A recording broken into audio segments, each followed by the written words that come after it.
નમસ્કાર મિત્રો, હું છું મીતા. આજે આપણે મેથી બાજરીના મુઠિયા બનાવીશું. ખાસ કરીને શિયાળામાં ખૂબ જ મળતી લીલી તાજી મેથી શરીરમાં રહેલા વાયુનો નાશ કરે છે અને બાજરી પણ પ્રાકૃતિક રીતે થોડું ગરમ અનાજ છે, એટલે એ પણ શિયાળામાં તમને થોડી ગરમી અને શરીરમાં નવી ઉર્જા આપે છે. મુઠિયા માટે અહીં મેં 2 કપ જેટલો બાજરીનો લોટ લીધો છે. બાજરી ગ્લુટન ફ્રી છે અને બાજરીનો રંગ પણ થોડો શ્યામ હોય છે, એટલે એકલા બાજરીના લોટમાંથી જો તમે મુઠિયા બનાવશો તે થોડા ચીકણા અને કાળા બનશે. એટલે એમાં હું અહીં અડધો કપ જેટલો મકાઈનો લોટ પણ મિક્સ કરી દઉં છું. જો તમારી પાસે મકાઈનો લોટ અવેલેબલ ના હોય તો તમે અહીં એકલો ભાખરીનો જાડો લોટ પણ મિક્સ કરી શકો છો. અને એની સાથે હું અહીં અડધો કપ જેટલો ભાખરીનો જાડો લોટ મિક્સ કરી દઉં છું.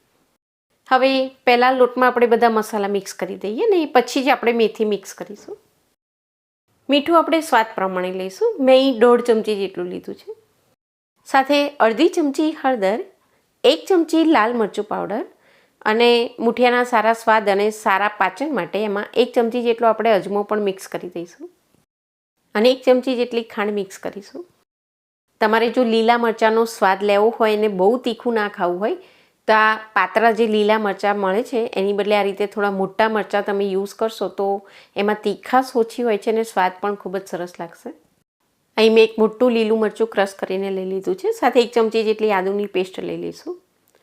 અને આની સાથે જો તમારે આમાં લસણ મિક્સ કરવું હોય તો આદુની સાથે તમે લસણ પણ લઈને ક્રશ કરી શકો છો. મુઠિયાના લોટમાં જો તેલનું મોણ મિક્સ કરીએ તો એનાથી મુઠિયા છે એકદમ પોચા બનતા હોય છે. તો અહીં હું 3 ટેબલસ્પૂન જેટલું તેલ પણ લઈ લઉં છું. હવે આ તેલ અને બધા જ મસાલાને આપણે લોટમાં પહેલાં બરોબર મિક્સ કરી દઈશું. મુઠિયા જો એકદમ પોચા, જાળીદાર અને સોફ્ટ હોય, બિલકુલ ચીકાશ વગરના, તો જ એ ખાવાની ખૂબ જ મજા આવે છે. તેના માટે આપણે અડધી ચમચી જેટલો ઈનો અથવા તો બેકિંગ સોડા લઈ લઈશું અને એની પર એક આખું લીંબુ નીચોવી દઉં છું. તો મુઠિયાનો લોટ તમે દહીં કે છાશ મિક્સ કરીને પણ બાંધી શકો છો, પણ લીંબુ યુઝ કરશો તો એનાથી મુઠિયાનો કલર ખૂબ જ સરસ બનશે. મુઠિયા તમારા બિલકુલ કાળા નહીં બને, એકદમ યલો કલરના બનશે. અહીં આપણે કુલ 3 કપ જેટલો લોટ લીધો છે. એમાં હું અહીં બારીક સમારેલી 2 કપ જેટલી ફ્રેશ કોથમીર મિક્સ કરી દઉં છું. મેથીની સાથે અહીં તમારે થોડી પાલક મિક્સ કરવી હોય તો એ પણ કરી શકો છો. અને એકલી પાલકના મુઠિયા બનાવવા હોય તો અહીં તમે મેથીની જગ્યાએ પાલક લઈને પણ આ મુઠિયા બનાવી શકો છો. એ પણ ટેસ્ટમાં ખૂબ જ સરસ લાગે છે. તો આ બધું જ બરોબર મિક્સ કરી લીધા પછી હવે આમાં આપણે જરૂરિયાત મુજબનું પાણી મિક્સ કરીને એનો લોટ બાંધી લઈશું. હવે એ મુઠિયા માટેનો લોટ જો તમે થોડો કઠણ બાંધી લેશો તો એનાથી શું થશે કે મુઠિયા છે એ બરોબર ફૂલશે નહીં અને એકદમ કડક બનશે. એટલે અહીં મુઠિયાનો લોટ છે અને આપણે થોડોક ઢીલો બાંધી લઈશું. મુઠિયાને તમે જ્યારે સ્ટીમ કૂક કરો ત્યારે લોટમાં જો થોડુંક પાણી હશે તો મુઠિયા સરસ ફૂલશે ને એકદમ પોચા પણ બનશે. તો અહીં લોટ બાંધવા માટે મેં 1.5 કપ જેટલું પાણી લીધું હતું, એમાંથી 1.25 કપ જેટલું પાણી વાપર્યું છે. હવે લોટ આમાં સ્ટીક ના થઈ જાય એટલા માટે સ્ટીમરની પ્લેટને હું પહેલાં તેલથી બરોબર ગ્રીસ કરી લઉં છું. હવે હાથથી જ્યારે આપણે મુઠિયાને વાળીએ ત્યારે હાથમાં તેલની બદલે આ રીતે તમે પાણી લઈને પછી મુઠિયા વાળજો. તો એનાથી શું થશે કે ઘણીવાર મુઠિયાને આપણે સ્ટીમ કૂક કરતા હોઈએ છીએ તો એનું ઉપરનું લેયર છે થોડું બ્લેક બની જતું હોય છે, કડક થઈ જતું હોય છે.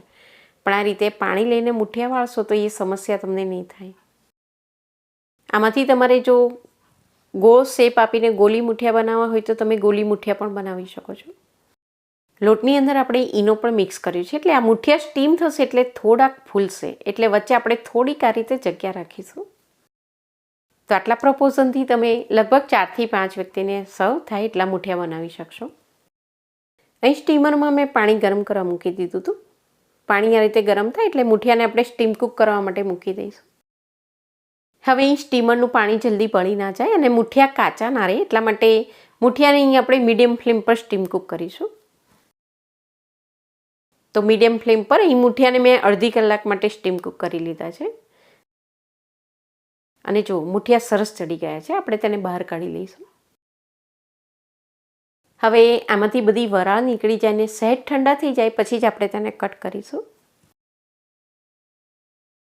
હવે મુઠિયાને આપણે કટ કરી લઈશું. તો જુઓ ખૂબ જ સરસ એકદમ જાળીદાર અને સોફ્ટ મુઠિયા બન્યા છે. મેથી બાજરીના મુઠિયા બનાવો ત્યારે એકલા બાજરીના લોટમાંથી આ મુઠિયા બનાવો તો મુઠિયા થોડા ચીકણા બને છે અને એનો કલર પણ થોડો ડાર્ક બને છે.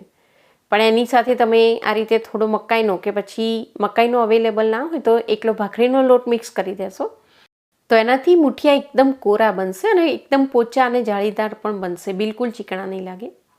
હું તમને એક તોડીને પણ બતાવી દઉં. બિલકુલ ચીકાશ વગરના ને એકદમ સોફ્ટ બન્યા છે. તો ચાલો હવે આપણે તેને વઘારી લઈએ. તો એના માટે અહીં મેં 3 ટેબલ સ્પૂન જેટલું તેલ લીધું છે.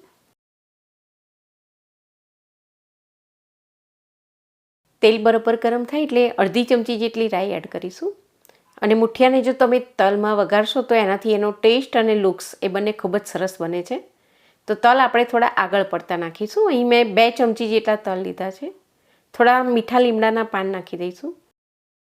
2 પિંચ જેટલી હિંગ અને ઊભા કાપેલા 2 મરચાં નાખી દઈશું. ગેસ અહીં આપણે મીડિયમ ટુ લો ફ્લેમ પર રાખીશું અને તલ બધા જ ફૂટી જાય પછી હવે આપણે તેમાં મુઠિયા મિક્સ કરી દઈશું. તો શિયાળા માટે મેથી અને બાજરી એક ગુડ કોમ્બિનેશન છે અને આ મુઠિયા પણ ખૂબ જ ટેસ્ટી બને છે. તમે જરૂરથી એકવાર ટ્રાય કરજો. મુઠિયાને આપણે વઘારમાં બરોબર મિક્સ કરી દઈશું. જરાથી તૂટી જશે એટલે એને આપણે હાથથી આ રીતે ફ્લિપ કરી દઈએ. તો આ મેથી બાજરીના મુઠિયા ખૂબ જ ટેસ્ટી બને છે અને તમે સવારે બ્રેકફાસ્ટમાં કે બાળકોના લંચ બોક્સમાં પેક કરીને પણ આપી શકો છો. અને સાંજે કંઈક હલકું ખાવું હોય તો સાંજના ડિનરમાં પણ ચોક્કસ ટ્રાય કરી શકો છો. છેલ્લે બારીક સમારેલી થોડી કોથમીર મિક્સ કરીને ગેસને આપણે બંધ કરી દઈશું. હવે અહીં ગેસ બંધ કરી દીધા પછી આ મુઠિયાને આપણે 5 મિનિટ માટે ઢાંકી રાખીશું. મુઠિયા એકદમ ગરમ ગરમ હશે એટલે થોડી વરાળ અંદર ભરાશે એટલે મુઠિયા એનાથી એકદમ સોફ્ટ બની જશે. તો અહીંયા આપણા મુઠિયા સર્વિંગ માટે તૈયાર છે. એને તમે ગ્રીન ચટણી, ટોમેટો સોસ કે પછી ગરમા ગરમ ચા સાથે એન્જોય કરો. આ સાથે બીજી ઘણી બધી વિન્ટર સ્પેશિયલ રેસિપીનું પ્લેલિસ્ટ બનાવીને ચેનલ પર મૂકેલું છે. તેની લિંક પણ હું તમને નીચે ડિસ્ક્રિપ્શન બોક્સમાં આપી દઉં છું. એ બધી રેસિપી પણ તમે ચોક્કસ ટ્રાય કરજો. Thank you.